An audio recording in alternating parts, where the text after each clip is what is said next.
All right, ladies and gentlemen, welcome tonight to episode number 3 here of the Cool Down Lap here podcast at Freaky Fast Broadcasting with WSSR. We had Steven Stempian for our first episode. You can go back and watch. And then the second episode, we had Richard Jamerson. But tonight we have another guest here at WSSR, one of the co-owners slash admins, the guy that runs the background of WSSR, Zach Hall. How you doing tonight, buddy?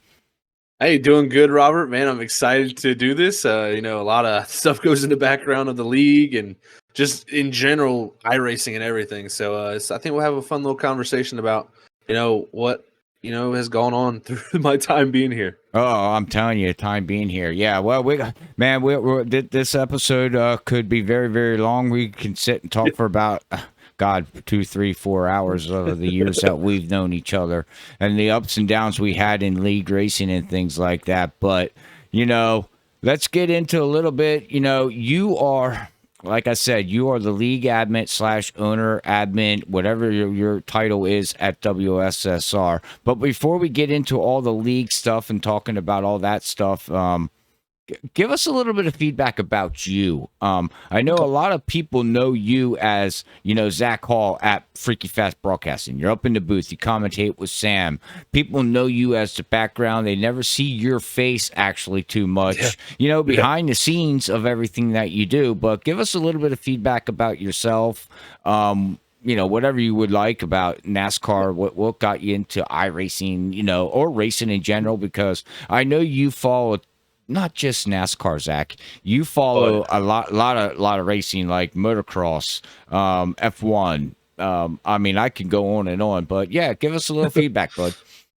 Yeah, it really looking back, started off as a child just being a fan of racing. Went to some races with my family. Luckily my family was into it. My dad, my mom, all of them went, and even my uncle. We went to the Rockingham races back. Really like the last 3 or 4 of them, the Pop Secret 400s and stuff like that. And that's kind of like the first memories I have of racing. So I got to really experience it like when I was a younger kid.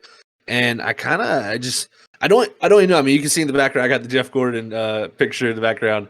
He was my favorite driver growing up, and I don't even know why. Like I think I was just a younger kid, and I kind of was attracted to the colors of the car and maybe something like that. And I just grew up knowing that that was my favorite driver. And from there, I just started to follow the sport a lot more. And it really kind of started in 2004, in my opinion. That's like the first season that like is in my brain really hardcore because, 2003, 2002, 2001, I remember those years. But really, 2001, the only thing I really remember, of course, is Dale's death. I kind of remember my uncles and them being upset from it. I remember that day, but going back to 04, that's kind of like where everything opened up, and I was like watching everything. I was watching every single race. I was watching the practices. I was watching the qualifying. I mean, it was everything to me, and it was kind of my thing. It was different than other people. Most people liked, football, basketball, and I love all the other sports too. Don't get me wrong, but racing just seemed to be something different for me.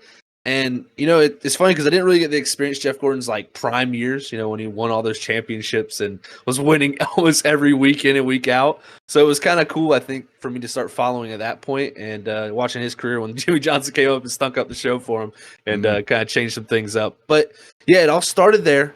Of course, going to races like Rockingham, that was the first track I've ever been to. Hopefully, we get to see that come back. Maybe, we just saw North Wilkesboro this past weekend with the All-Star race come back.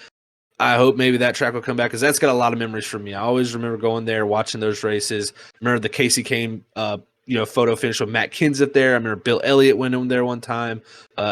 Just multiple things that flash back to me that, like, I don't remember the whole grand scheme of them because I was so young. I mean, I was in kindergarten in 01. So, I was a young kid at the time, but it still is there vividly. And just going and staying, camping at the tracks. I think that kind of gave me the whole, like, aspect of it.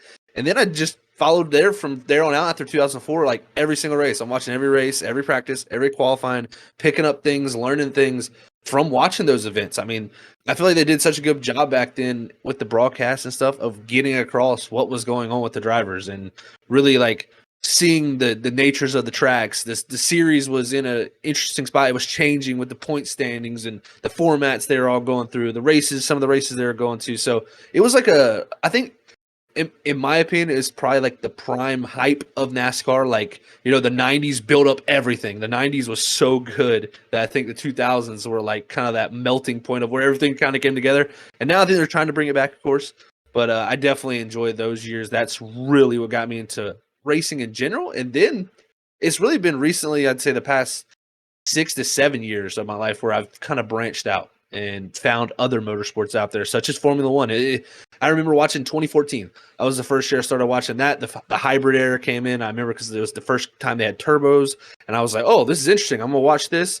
And I kind of stuck watching every single race after that, kind of finding a fandom there. Daniel Ricciardo, I liked him as a driver, and I was like, I'm gonna follow along. This is every single week, and was getting up at like 9 o'clock in the morning, 7 o'clock in the morning, staying up Yeah. till 3 o'clock in the I morning. remember. Because they're all across the world and stuff. So, that's where that kind of started. And in 14, then I'd say motocross, what you brought up. That's probably actually one of my favorite things now to watch. Like, Really? I love NASCAR, I love Formula One, but they have their own weaknesses. But I feel like in motocross, it's like 20% machine, 80% man, and like it's just fun watching those guys where they don't have to deal with things like dirty air and car issues that a lot of racing series have to deal with. Yeah. And motocross really became it's mostly supercross. I watch a little bit of the outdoor stuff where that happens. They split those seasons up, so I do watch a little bit of that, but it was mostly supercross, just following along there. Also, Cooper Webb, one of the riders there,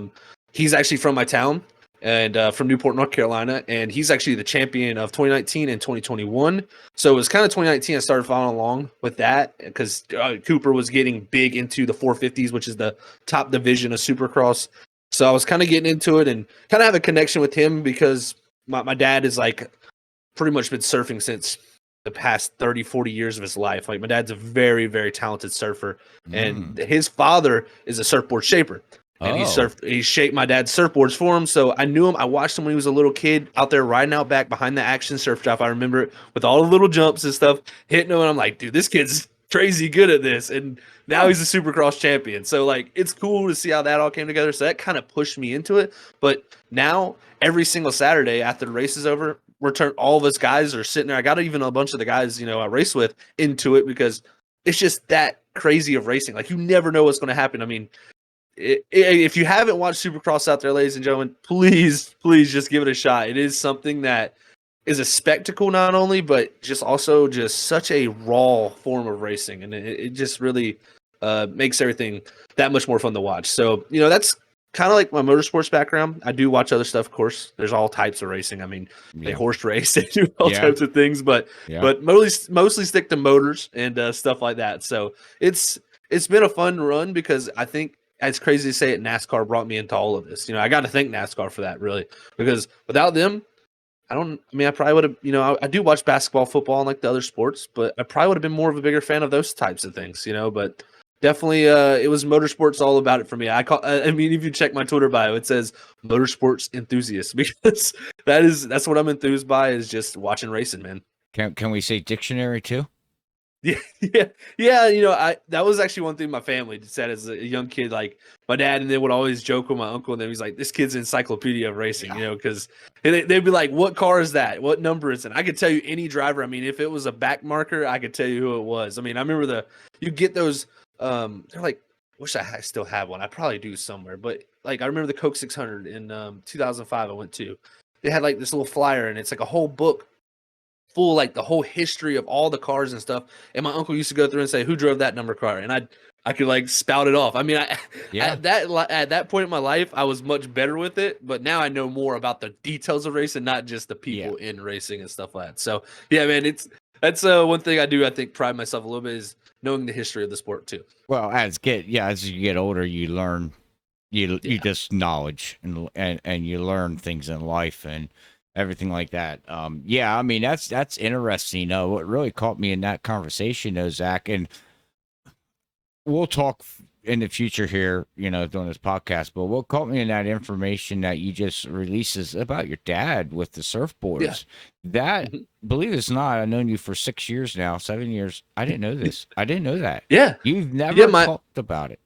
Yeah, like I've actually been surfing since I was 5 years old. I haven't done it in the last 4 or 5 years. I do kind of kick myself for that because it's something I want to get back into. Mm-hmm. And I did pride myself in being good at it because my dad was an amateur / professional surfer Get growing outta up, here. and Wow. he toured all across the East Coast. He's a 12-time AMA, or it's not AMA, that's motocross. I think it's ASA. That's what it is, ASA champion. So Huh. my dad is a legit ripper. Like, that's what they call him. He's a legend where I live, and I'm jealous of him. Like I used to always say when I was a kid, like, man, I just wish I could be as good as my dad, like at that. And my dad's just that type of guy. Like he was good at baseball, basketball. He was just always so good at everything he did. And Athletic.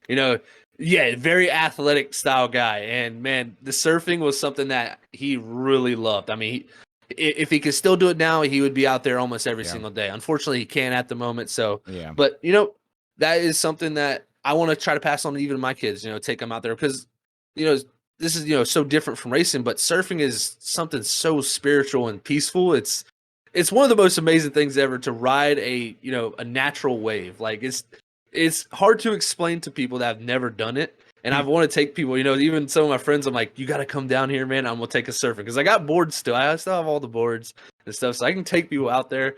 But it's something, me out there. Hey, you would love it. Trust me. Push you right into a wave and you stand right up. I'd push me into the wave, stand right up and fall back down.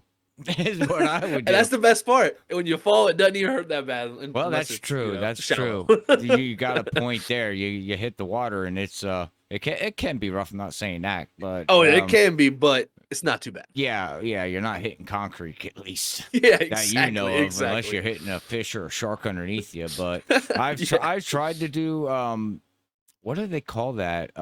Belly surfing? That what it's called? Boogie board. It's boogie board and body surfing like that. That I can do. I can't stand up on a wave, but I can lay down on a wave. And hey, that's fun. It's fun stuff. I've done that down at Ocean City, Maryland, and that is some wicked stuff. I'm telling you, man. Yeah. The speed you pick up on them waves, and all of a sudden you're like, well, excuse my language, Sam can cut this out, but you're like, how am I going to stop? Exactly. Trust me. It's just like that on your feet, but a little bit even faster. Yeah, so it's crazy. It's called jump off and hang on and slide across the sand when you get close to the shore. But yeah, that's really interesting. So yeah, Zach. So on the next thing that I would like to know, and I know we probably touched on this a long time ago because, like I said, we've known each other for 6 years now. We've talked we talk every freaking night almost, and we know each other's life and health and you name it. We know it. But I know you probably told me a long time ago, but you got into your NASCAR thing. You got into the motorsport stuff. You play a lot of. You're a game guy too. You play a lot of games. I don't know what the terms is for that, but what got you in? What got you into iRacing? What found you in iRacing? What made you go into that journey of sim racing? Yeah, well, we'll start on the journey of gaming. That kind of started as an early age thing too. I remember when I first played Call of Duty, Modern Warfare 4, back all the way in 2008. Like I remember even my good buddies I played with back then still talk to them to this day. And it's kind of crazy to say this, but I got into the scene of like they call it no scoping and quick scoping. It's like a thing where pretty much you use a sniper rifle and you use it just running around the map doing crazy things. Yep. And we would record with this thing called like a dazzle. You'd hook it up to your TV right into it and it would actually record to your computer. So I kind of had like knowledge of computers, stuff like that with recording gameplay and uploading. I even back in 2008, I had 1,000 subscribers on YouTube. Like, and that was at that time, that was a lot. So like I had a ton of subscribers on that channel. I mean, I think that channel still now today has like 300 and something subscribers just because, the dead channels that they delete over time that never get pop up. But that channel still, I think, has it. I wish it had the stuff I had on there. But when I got to high school, I deleted a lot of it. I'm really mad at myself. I don't know why, looking back at it. But I wish I would have had all that content stuff I had. I mean, I even got into editing things through Call of Duty, like the whole scene of doing things there. Like Call of Duty kind of pushed me into that, and met a lot of people, learned a lot of things on computers, and that's kind of where I got into computers from, is messing with that stuff. So I remember it was 2014 when I officially did join iRacing, but 2013 I had like a computer that I was editing montages on and doing sniper stuff with Call of Duty, and Call of Duty was kind of getting to a phase where I was like, I don't really like playing this too much anymore. I'm growing up. I'm going out with my friends, doing fun stuff with high school and doing stuff outside of my bedroom. So I was like, I don't really do this stuff anymore. So I just had this computer sitting around, and I remember watching a Marcus Ambrose interview because I still watch NASCAR vividly. Went and did all that, and a practice session, he talked about how he practiced for the race by running on a game called iRacing, and I was like, what? Like he practiced on a game for this? Because I mean, I played the NASCAR '09 games. That's another thing. I played all the NASCAR games that were coming out, and they were console games, but you play with the controller. And when he said that, I was like, a NASCAR driver is playing a video game to get prepared for a race. What is this? So I went on YouTube, looked it up, and I remember I came across Empty Box. I'm sure a lot of people might know him from out there on YouTube. Wow. He used to put out so much iRacing content, and I was like, dude, this is legit. Like, this is racing. Like, I could do this, actually. Like, all I need to do is get a wheel, because I had the computer to do it. So, bought a wheel. I remember I bought a Logitech G27. Actually, no, I did not. I had the Microsoft Xbox 360 wheel at first. It was like, I can't even remember what they call it. It wasn't a Sidewinder or nothing, but it was like a D-shaped wheel. I had that, and like it was only 270 degrees of rotation. I was going out there driving with that thing just my first couple times, and I was like, this is crazy. I got out of rookies, got out of all that stuff, and I was like, this is amazing how realistic this is. And it was something I never experienced before because I wanted to race my whole life. I wanted to try it, just don't have the funds. It's so expensive to race that it was just like, I could do this. I could come up with the funds to to fund my iRacing stuff. So I did that.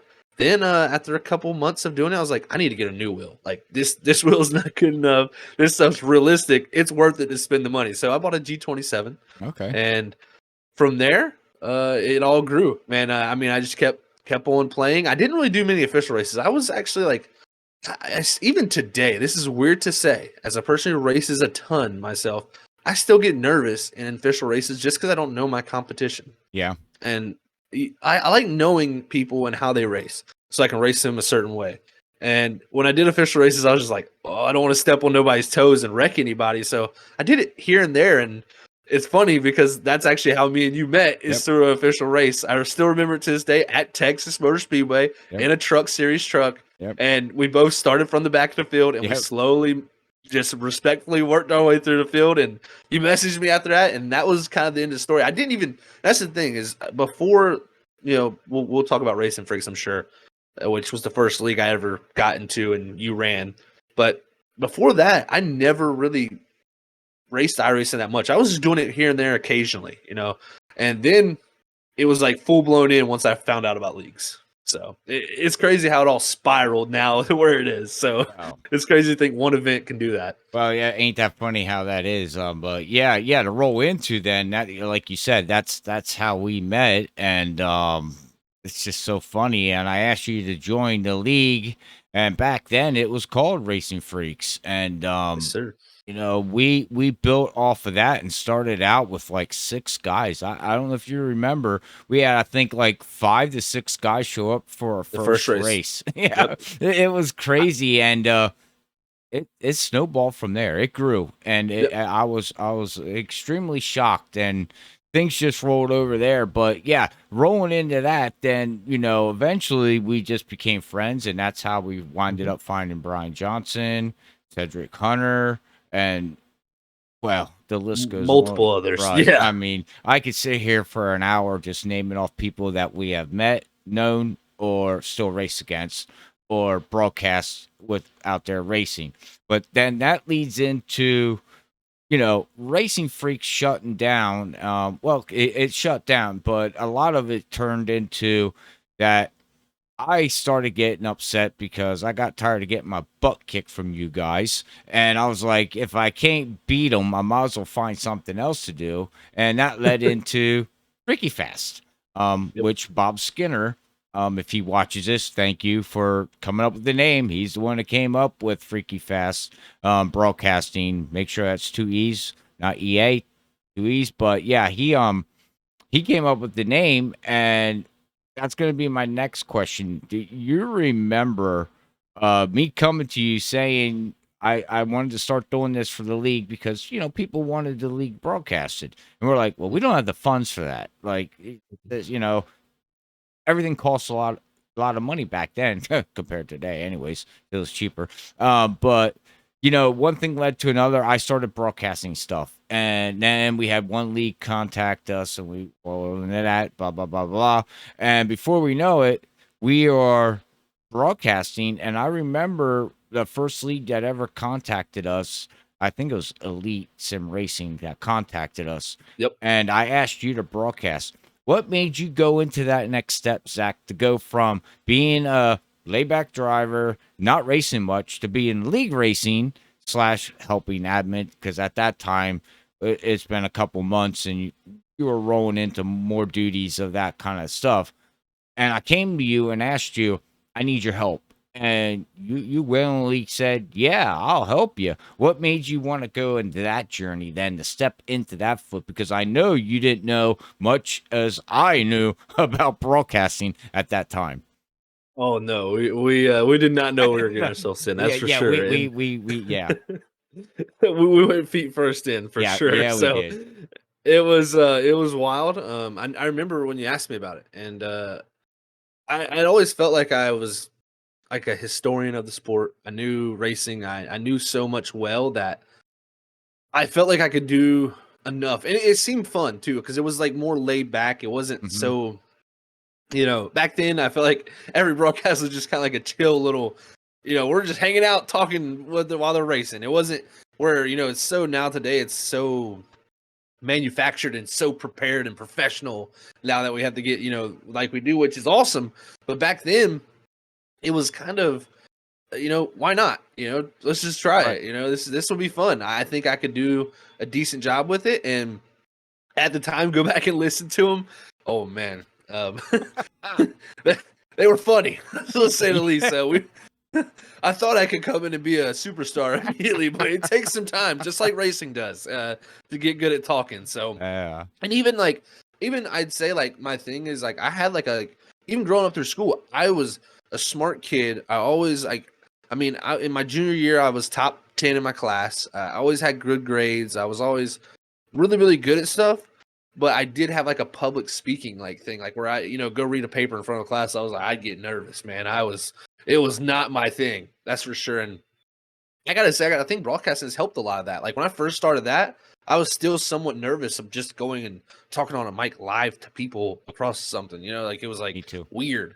Me too. And I don't know. It's definitely helped a lot, and that's one thing I think I'm so glad that I did do it is because I feel like nowadays I could talk in front of people and not really get ever nervous and just kind of be myself more than anything. And I got to thank definitely you for giving me the opportunity to do it. But I'm glad I willingly was like, yeah, let's just do this, man. Let's try it out, and it worked out really well so far for me. I think. Yeah, I have to agree.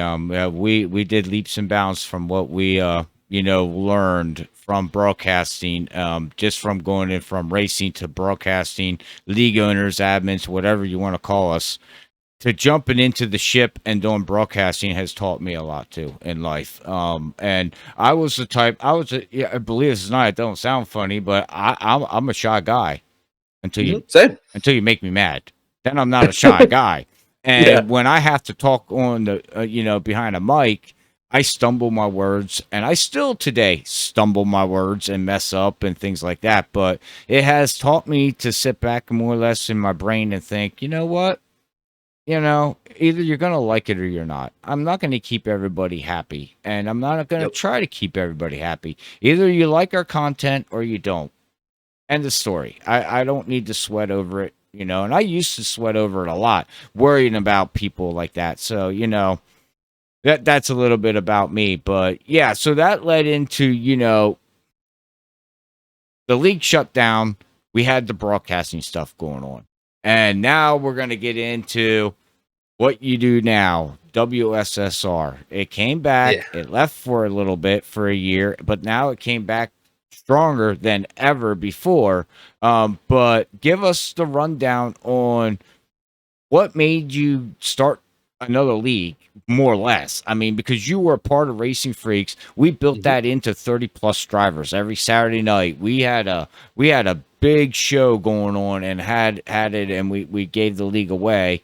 And you took off for a little bit and did the broadcasting, but what made you get back into the league stuff? I know Cedric and Brian had a little bit to do with it, but what Mhm. made you want to go back into that journey that you were in and got out of, and now you're back into it? Like I said, stronger than it ever was. Yeah, it's crazy to look back at how it's all played out because, like you said, Racing Freaks. I mean, that was where all of us met. That was everything to us. We were admins there. Me, Cedric, you, Bob Skinner, Brandon Mullen. I Yeah, remember him. We yeah, were all admin group, and we always had our meetings. We argued about things. We worked together on things, and we learned how to get through things. And then, of course, you went through your phase where you're like, "Look, I got to get away from this because yep, it's just been too much for so long." And you went and did the broadcast thing, so you left it up to us, kind of. yep, yep, And yep. from there, it was tough because there was other people involved, and stuff. And we didn't know if we were ready to take it on as a group. I felt like so we were kind of not ready, I think, at the time. And then it kind of took a few more months, and we realized like, hey, we want to do our own thing, like because like you said, Racing Freaks, that kind of was been given away, and other people were taking it a different direction that I think we weren't ready to go in. Like as our friend group was, we were like, we need to do something different. So it was Bob Skinner actually who was like, hey man, let's do something. I got to give a huge credit to Bob Skinner. Like again, even Freaky Fast the name, he came up with the World Series of Sim Racing. I remember because I was like, we need to do something that's like World Series, and he was like World Series of Sim Racing WSSR, and I was like, okay, that's it. And pretty much from there, it was me, Bob Skinner, Brian Johnson, and Cedric Hunter, the first four, and we were like, look, we're going to do the same thing Saturday nights. We're going to pull a lot of these guys that wanted to come with us that we'd form relationships with. Come around. I mean, there's guys like James Hackworth that I've raced now since 2016. Yeah. Like since Race Freaks, he was in the very first race with us. I remember all the way back to those days. There's guys like Tyler Conroy, even he was in the very first race with us. He's raced this past season at WSSR. I wish he could come out more with us, and maybe with our future changes, people will be able to. But it kind of started from there, and then the first 3 seasons went well. It went well. Of course, Freaky Fast broadcast this, and that was when Freaky Fast was growing still. I mean, we had different people coming in and out of the booth throughout those seasons. And those, at that time in sim racing too, another thing I think to look back at is like every league back then, in my opinion, was mostly free. Like Yeah. Racing Freaks, free entry. You just join and race. That's why we didn't have really money to fund broadcasts Yeah. and stuff like that. And then out of your kindness of your heart and your time, you're like, I'll broadcast you guys. We didn't pay y'all a dime. Like, not even dime. So that has got to go a big way from you helping us as being one of our friends. You know what I'm saying? And like you were growing something at that point. I've been helping you with some other leagues, and WSSR was growing itself. And as time went on, not everything can be free. No, Like time, unfortunately. time is money, and that's what you learn in life. And so the first 3 seasons, we had that no free entry fees or nothing like that. It was just all free. People just show up out of passion, and we give away a championship ring. Us like guys would scrounge up. People want to give donations, in which people did. Lots of people gave donations to help out for servers, help out for the prizes and stuff like that at the end of the season. So I got to really credit those guys for doing all that. But after like season 3, you know, WSSR was kind of like not in a bad spot, but I think I was burnt out. I know I was. I think Brian and Cedric and Bob were kind of burnt out. Like we'd put so much into it, and it was getting hard to keep putting out like the Mhm. stuff. So because I feel like at that time we just didn't understand the structure of how things should be to make everything prosper. And so Right. we decided we were like, you know what, we've had 3 good seasons. Let's shut it down for here for the foreseeable future, and us guys will go try to find something else to race in and let someone else put on the show because it can get stressful. I mean, even nowadays it still gets stressful running things like that and making sure it's afloat. But I learned so much through the process of doing these leagues. I think it's helped us come back. So, of course, we shut it down after season 3. I got to give a huge shout out to NISCC. That's when we were I never broadcasting. say that name right. Yeah, because y'all went to them to broadcast after us. Yep. And because we were shutting down. Yep. And we were like, we still kind of want to race on Saturday night. We were looking for leagues, and it looked fun. So we went over there and joined, and we had a great time. I mean, we had a really great time, and I think I learned a lot from over there of how they ran things and how things worked. It was the first league I ever went into that had an entry fee, and I was like, paying money to go race in a league. This is not the worst idea ever. I mean, I feel like at the time a lot of people were against it, but then as time went on, it was like, that's how you fund everything. That's how you fund the broadcast. That's how you fund, all these amenities that come along with league racing. And I think from there we kind of got the spark. Me, Brian, and Cedric. Bob wasn't around at the time. I know when WSSR quit, he kind of, we were all still a great friend group, but kind of just didn't. He wasn't around as much. Well, so it was we had mostly that hurricane down there at time. Exactly. He had some big stuff happen in his life and a lot of changing things that were going on. I think jobs were getting big for Bob at the time. So we kind of, it was still me, Cedric, and Brian. Really hardcore as just a vital friend group, which is crazy to say that. I mean, these are two of my best friends, I'd say, in the whole entire world now because I've known them since 2016, which I still got to thank this guy right here over here for bringing all this together. I mean, literally, like it. It's crazy to say that. That's what I know. I know, Robert. It warms your heart when you hear that. But it's crazy to say how a league can build friendships like that. And I think that's one of the great things about iRacing in general is like what it does. But back on the topic of that, we kind of were like, you know what? We can do this. We can start our own thing up. We knew Saturday nights was going to become available for the broadcast for Freaky Fast. We were like, we have an opportunity here to bring it back and do it the right way. And we did. We brought it back. Thank you to iRace and iFlag for sponsoring the first season back in season 4. It was great to have them along for the journey for the first 8 races because we were like, let's do a small season kind of to get the name back out. We don't need to do something crazy long with drawn out plans because, let's see how many people we get. We got to hope that a lot of people come back. It was kind of on a whim, I sent like 37 messages, I think, to different people that I've raced through all the years. And I was like, hey, man, we're coming back. You know what I'm saying? So come race with us. And a lot of them came back. I got to give credit. A lot of them were new. A lot of them were new guys that we formed friendships with. Vincent Sawyer, I got to say, that kid, we raced with him at NISCC, formed a really close relationship with him. He joined our race team Category 5 Esports, and we had like Tom Sinchek, all these people that we've met through other racing leagues now. And we were like, we can build something out of this. So we built WSSR up, built season 4 out. Season 5 went great. We're currently in season 6, and it's been kind of a whirlwind since here. And it's been a good ride on Saturdays, man. It's been a really good ride. It's been tough because I look back to NISCC. That was like in the height of the pandemic. That was when we were all cooped up in our houses, always home. We were not out places, because we couldn't. We were in our houses. The government says, "Hey, stay in your house," and so we were there. And what do you do when you're there? You usually go on your electronics. You do something like that to get your mind off of the stuff going out there. And we were all racing, and it kind of made Saturday nights blow up. I mean, that was the prime time for Saturday because Saturday night's a tough night. I mean, you got racing series that are going on itself, sports going on. You got people that just want to go out with their friends, like do stuff. It's a free night to, interact with people. And during the weekdays, people are working. They don't really have that time to go out and do things. So Saturday night was open at that time with the pandemic.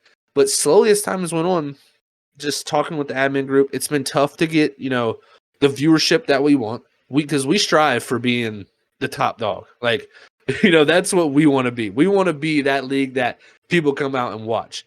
Because that was one thing when we set out to get WSSR back after season 4 when it all started is let's make this into something. Because that's what we wanted. We wanted it to be the World Series of Sim Race. It wanted us to mean something. When you won a championship here, you were somebody. That was kind of like the thing. We wanted a premier racing group, and we wanted the top viewership. We wanted the sponsors. We wanted people to look out to this and want to be a part of our series. And as time has went on, I feel like we've done good with Saturday nights. I think so. But it just didn't meet the expectations I think me, Brian, and Cedric were hoping for.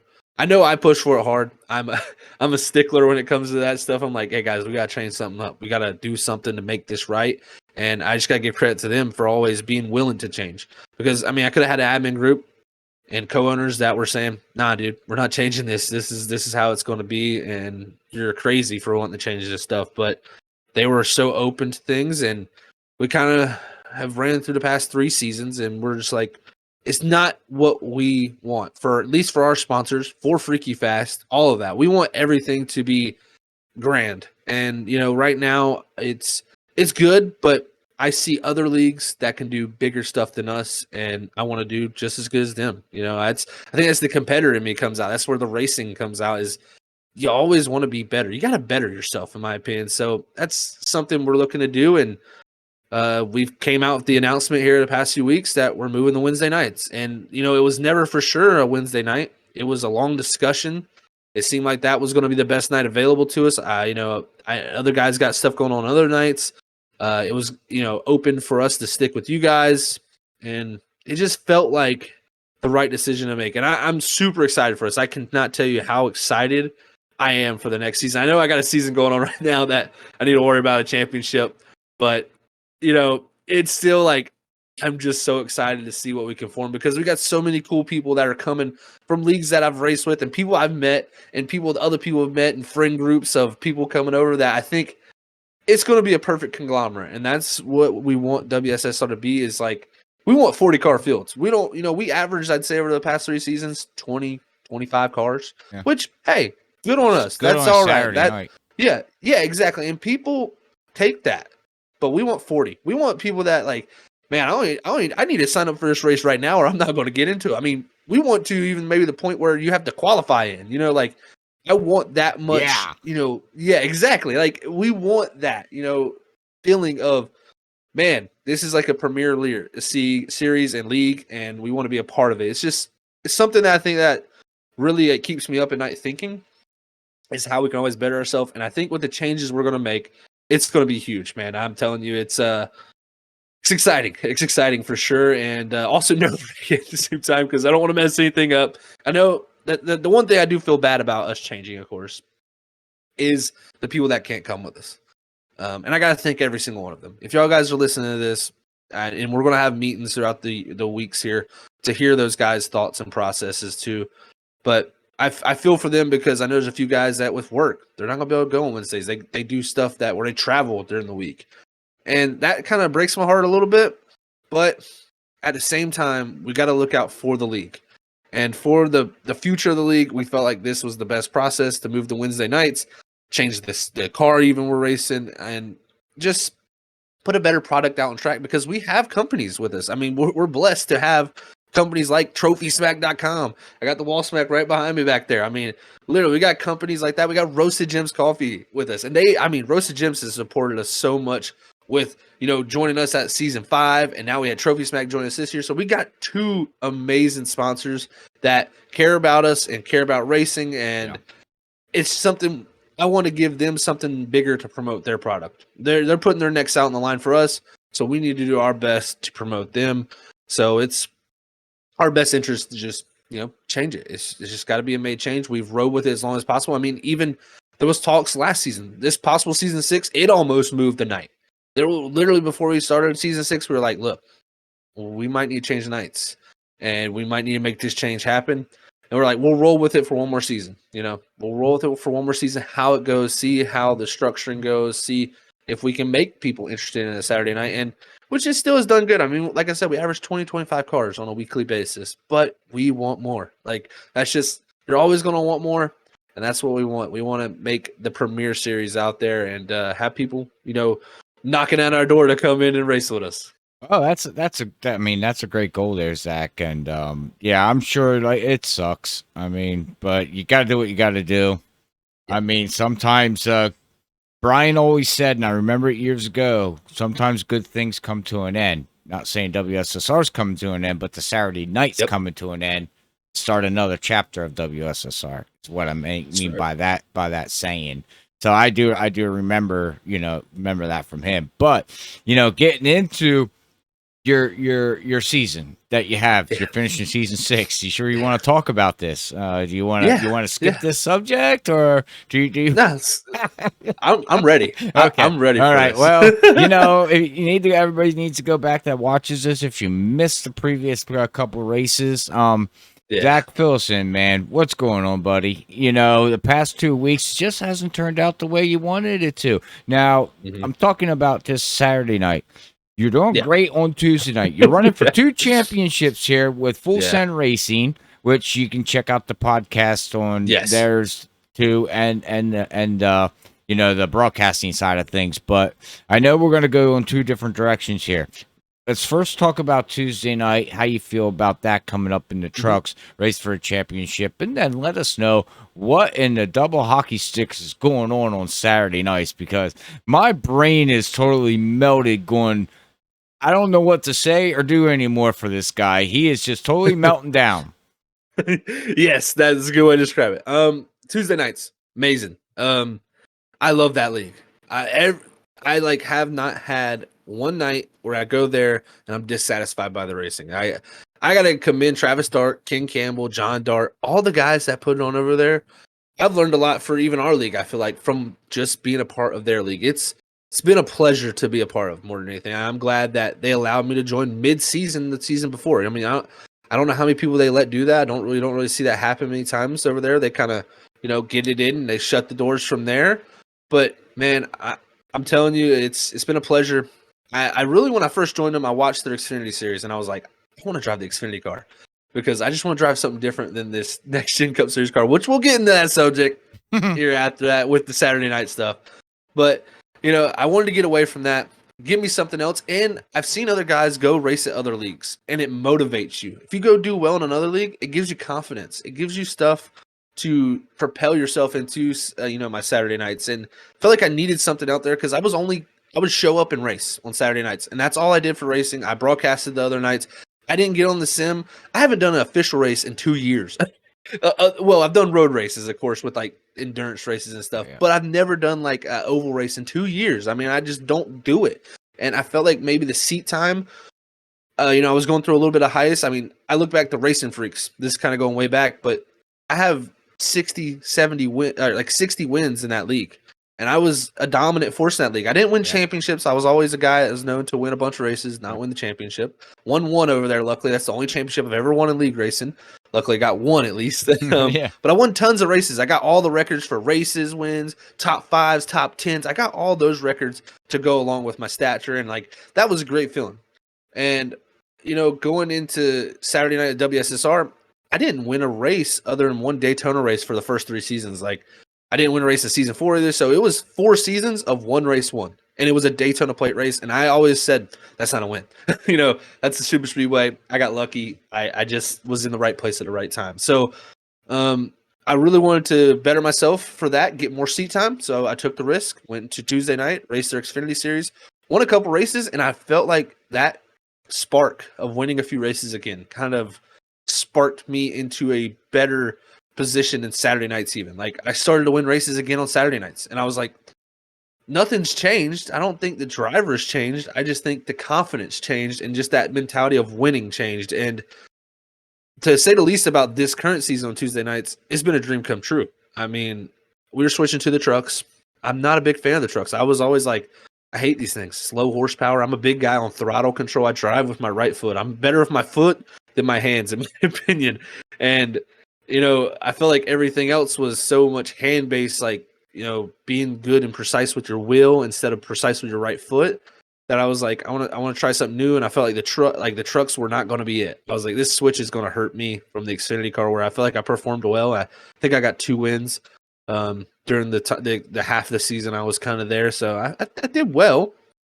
But when we switched to the trucks, it's kind of clicked. It's weird to say that, but it's just kind of clicked. I've got 6 wins, I think, now at this point. And every single time I've won, which is a crazy stat, I've won back to back. Like I cannot break that streak of winning a race and then winning the next one. I need to do 3 in a row. Hopefully we can do 4 to end out the season. Right. But it's been a dream come true. I never thought I'd perform this well in the trucks. I look at the stats even.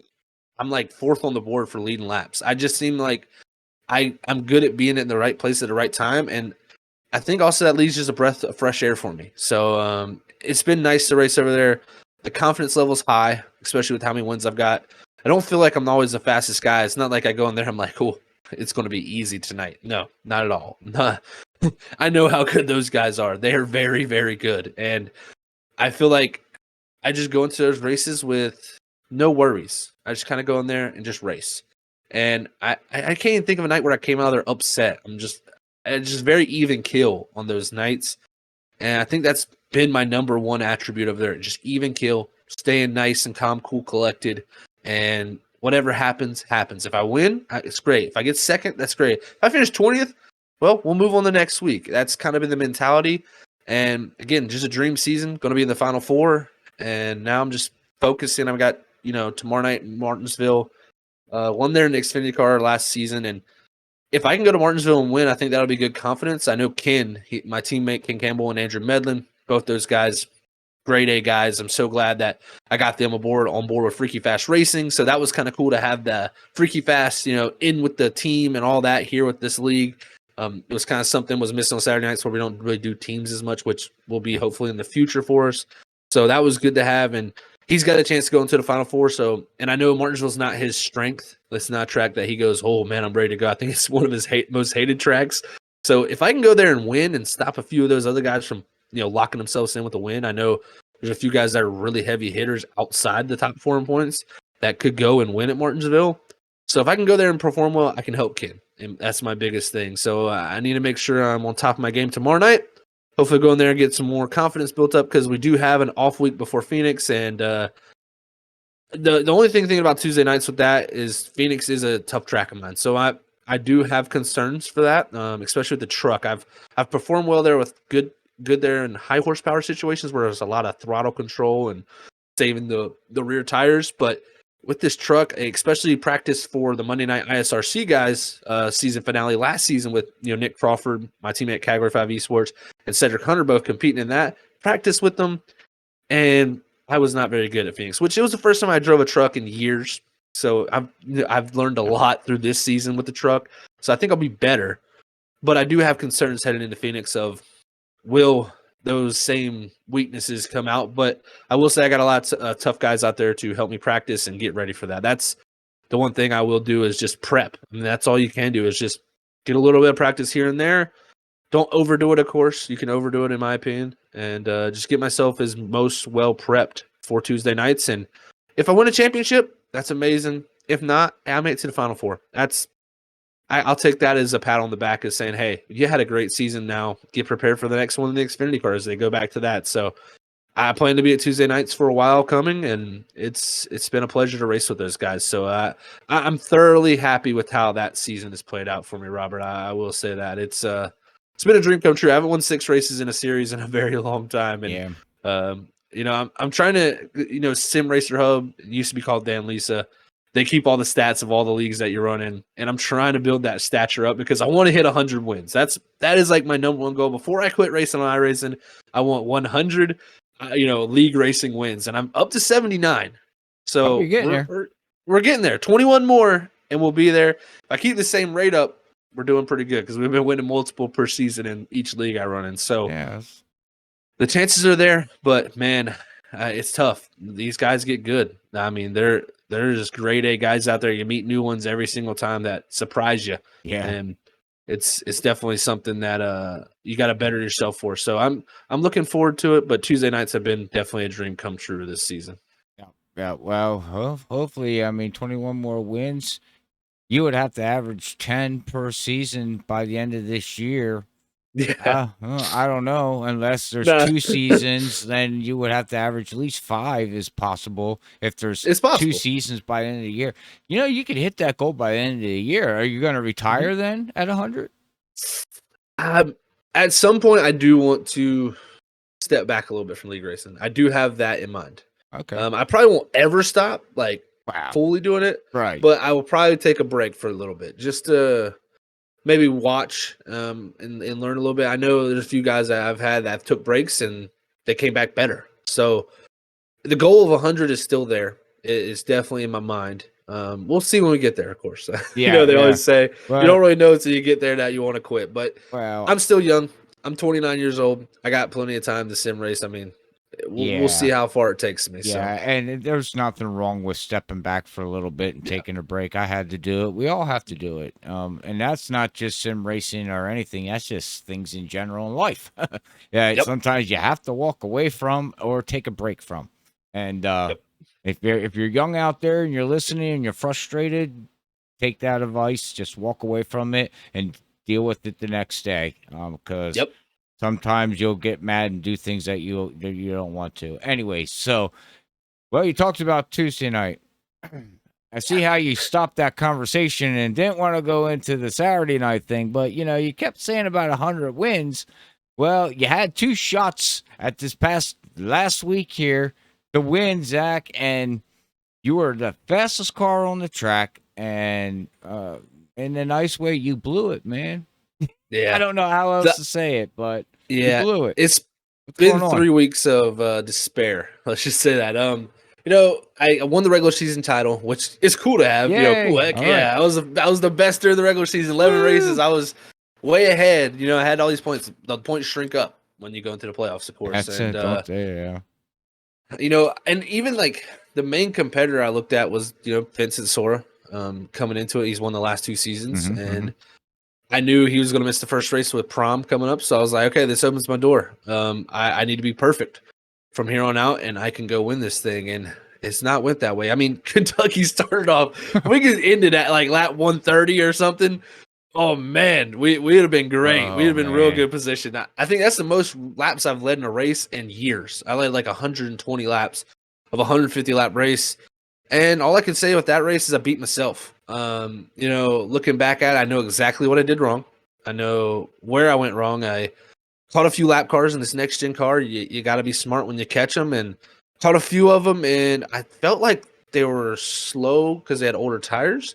They actually had better tires than me, about 15 to 20 laps better, actually. They were just, I guess, saving their stuff. And I got so caught up in trying to get by that lap car instead of getting held up because I had about a 5 second gap after the first pit stop, had about a 3 second gap after the second pit stop. And I was like so caught up in trying to keep that gap to make sure I was fine that I went too hard, burned my stuff up. And the last 20 laps, I mean, I was floundering, man. I was flopping around like a dead fish. I mean, I was trying to find the water, but it was not there. And, I had to use the analogy, but it was tough. That was a tough ending. I beat myself up a bunch over that race. Yeah, I And know. then heading into New Hampshire, that was the race I had circled as like, hey, if I can come out of here, because I had a 7 point lead still. I mean, I beat myself up in the interview. I know that was probably one of my favorite interviews I've ever done.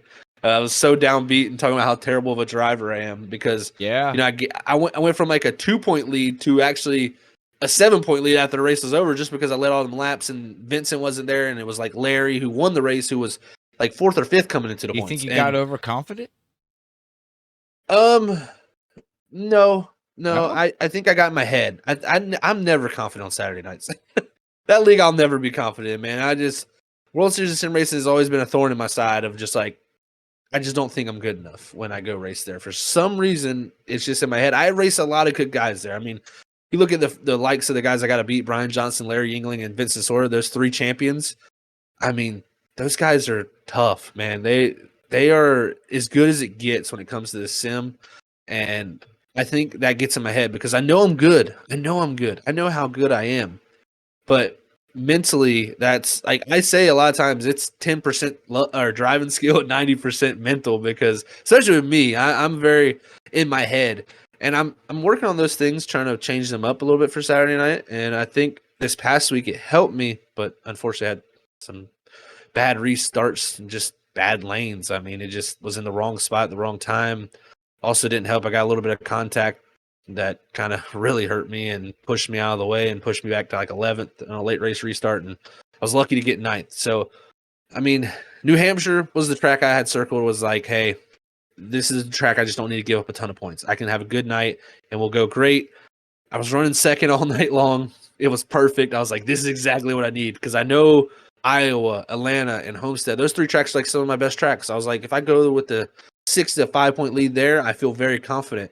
But I came out of there a 1 point deficit actually after New Hampshire because just the restarts didn't go well. Restarting up top wasn't good. I got stuck out there freight trained. I also beat myself again a little bit mentally, knowing how many points I'm giving up as I'm dropping back. In my head, I'm counting those points, and it's getting worse and worse. Then next restart, a wreck happens in front of me. I get caught up in the wreck, and then from there, I'm restarting 11th. I've got a top 10 in WSSR for the past. I think I got like a 30 race streak, and I'm thinking about that streak in the middle of like.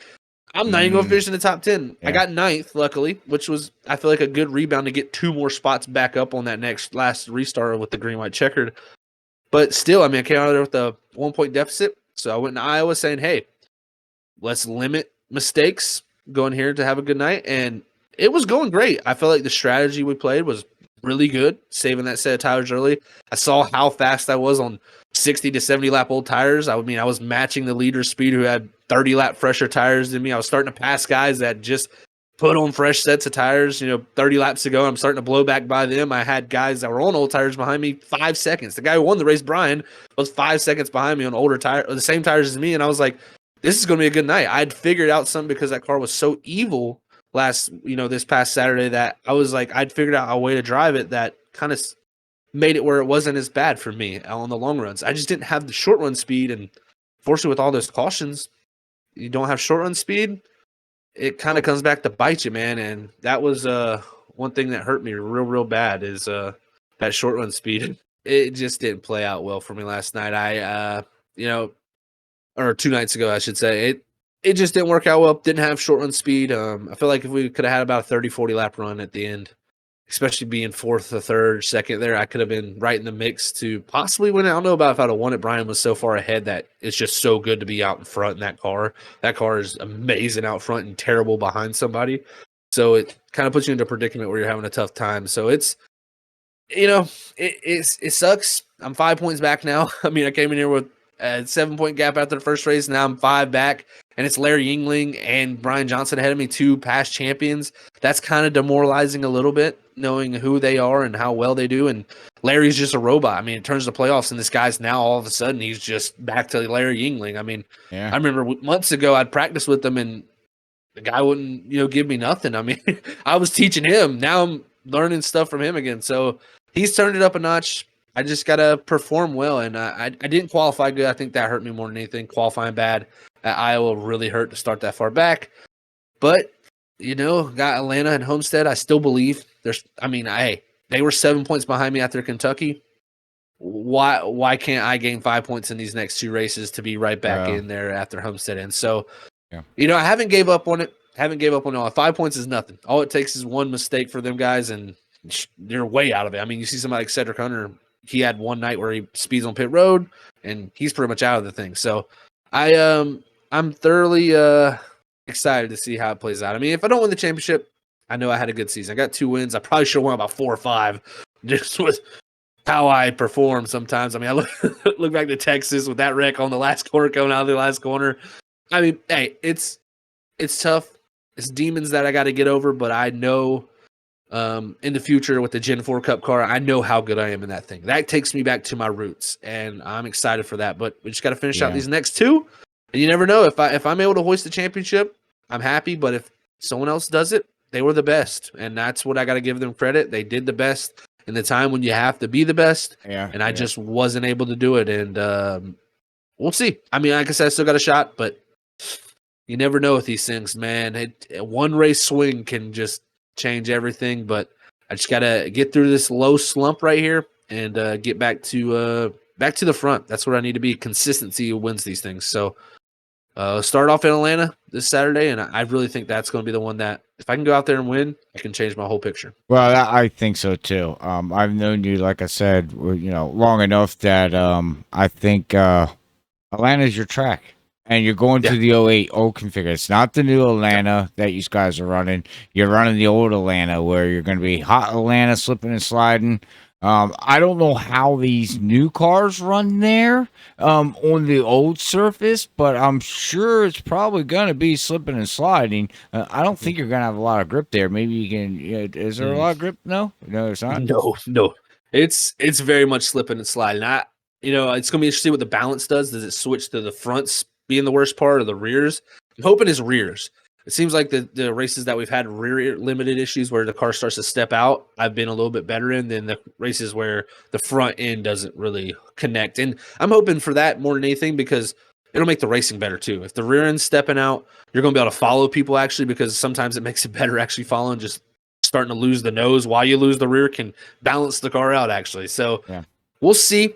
I think it's going to be a good track for me. It's a lot of off throttle time, a lot of tire wear.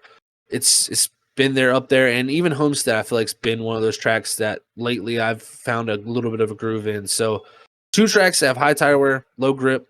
I thoroughly got a shot. I know who I have to beat and how I have to do it, and we'll see. The best man is going to win, and they're going to take home that championship ring that I want really bad. Oh yeah, we'll go nice with that trophy smack there you got up there on the Yep. wall. But yeah, which make sure you go check that out. I do believe what's the promo code again for that, Zach? WSSR Smack. So we have a different promo code for specifically wall smacks right there on my wall there. They're amazing. I got mine about 2 weeks ago for my regular season championship. It's literally a magnet on the wall that goes back there. That's and cool. you have like and like the way it goes on, you have a protective layer that goes on your wall. So if you do want to move it, it doesn't tear the paint off your wall or do something like that. Just hurt your wall. It's amazing. So you can use again WSSR Smack for 10% off a wall smack. Or if you want something else like a trophy, an engraving, a ring, a belt, all the other custom cool items that they have, it's a WSSR Cup. So if you want 10% off of that. So you can get 10% off pretty much anything you want from them. I know they're trying to push the wall smack, and I can see why, because it's a product that I think a lot of people need to know about. So Yeah. exciting stuff. Hopefully we can get them back on for next season. That's in the works. We're going to be talking to them here over the next few weeks, making sure they come back on for season 7 and along with Roasted Gems. Hopefully they'll be back as our title sponsor too. So you can go even the Roasted Gems coffee and use code WSSR there for 5% off your purchase. So make sure you hit them up, get you some coffee, get you wide awake for race days. Well, I don't brag. I have some of their coffee, and it's really good. And I drink a lot of coffee, so I'm not just saying that. I am a coffee nut. I drink, you name it. You'd be amazed what I just found. I actually found coffee that's in a can that you pop the bottom of it, and it heats the can up on the go. In a can, like a Monster can. That's cool. Yeah, and you wait 2 minutes, you pop the top, you drink the coffee. Like it's crazy. It's crazy. But yeah, I'd have to show you sometime, Zach, on that. But we're getting down to the end of here, Zach. We've been doing this talking for an hour. I know you know me a lot, and but I'm gonna ask you like I ask anybody. Is there anything that you want to ask me for Seed Future or anything? You got any questions for me? Okay, this is actually a good one, I think, for you. Oh no, because I know we've actually talked about this a little bit even in the past few weeks. So you, I know, started back in the Papyrus days, R Factor, all that, early days of sim racing, and you raced a lot, and I raced alongside you for a long time there. And this guy right here was good, guys. Don't let him fool you. No. He was good. Okay. Don't let him fool you. The question is, when are we going to see you back out on? You really had to go there. Yeah.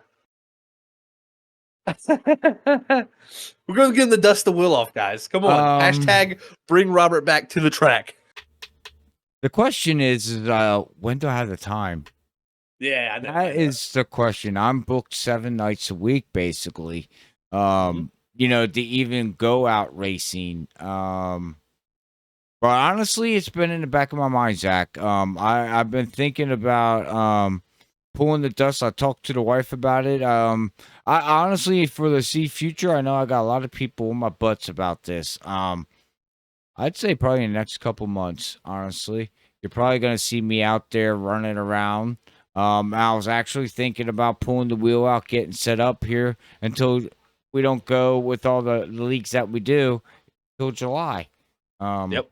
So I got a 4-week span where I might pull the wheel out and go out racing with you guys and on Monday night or a little bit on the off season and just mess around, have a little bit of fun.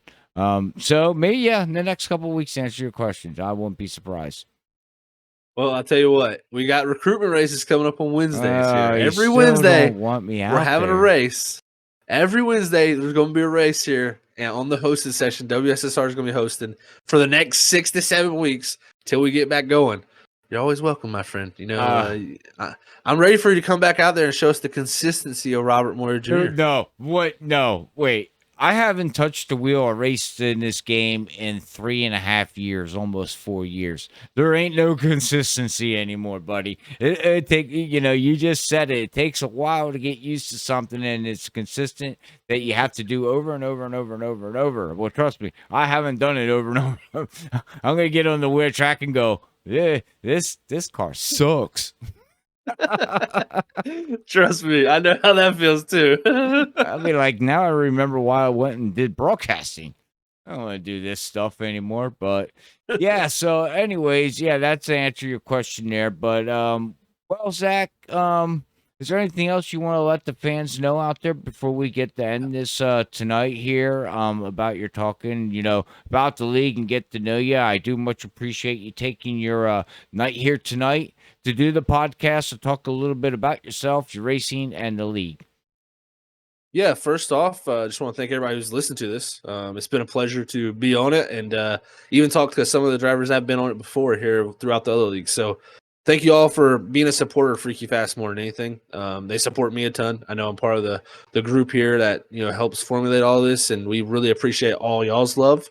And then also, if you ain't doing nothing on these next 2 Saturdays, come tune in to WSSR. Come root me on. I need as much support as we can have so I can take more fans. Trust me, even Tuesday nights, you want to come out here and hop in the chat and support me? I would love to have that. And then also, thank you to everybody that's going to come race with us on Wednesday nights. If you're free on Wednesday nights coming up in July, we will be moving over there, starting at 9 o'clock Eastern, moving this time back an hour from where we're starting now to allow people from West Coast to have a better chance to race on those nights also.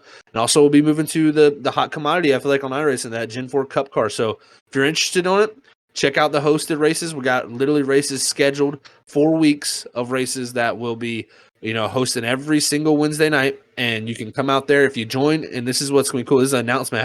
We haven't told nobody this, but it's going to be $20 to the person who has the most points through those 4 races. And then if you join all 4 of those races during the hosted sessions, your name will be put in a random draw for $20. So you might be able to come out and just win $20. Even if you can't, decide not, if you don't want to be part of WSSR or not, if you come out there, there's 4 races, you're put into the hat and you'll be in the drawing. And then if you perform well, you can win $20 also. So we're looking for some incentives to get people out there.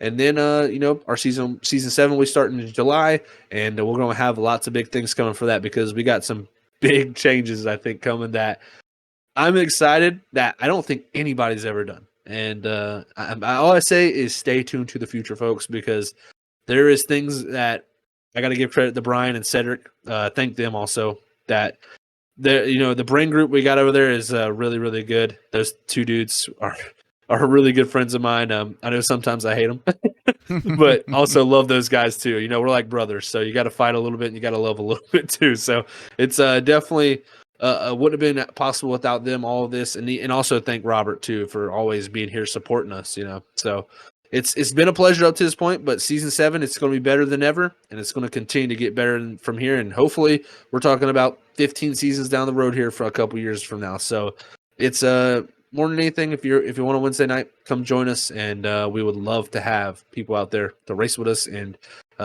become something that we hope will be one of the biggest series out there. Yes. Well, let's hope and keep plugging at it. But all right, ladies and gentlemen, well, that's going to end tonight's the cool down lap here with WSSR Zach Call, owner/admin of WSSR and CEO of Freaky Fast Broadcasting. Zach, I want to say thank you again for coming out here tonight and joining us and giving us the insight of your racing career and everything else. But ladies and gentlemen, make sure you hit that like button and subscribe button there on YouTube on Freaky Fast Broadcasting. But hopefully everybody enjoys the rest of your time. Until the next one, we want to say here at Freaky Fast Broadcasting, as always, God bless everybody. Love yous all. Peace out.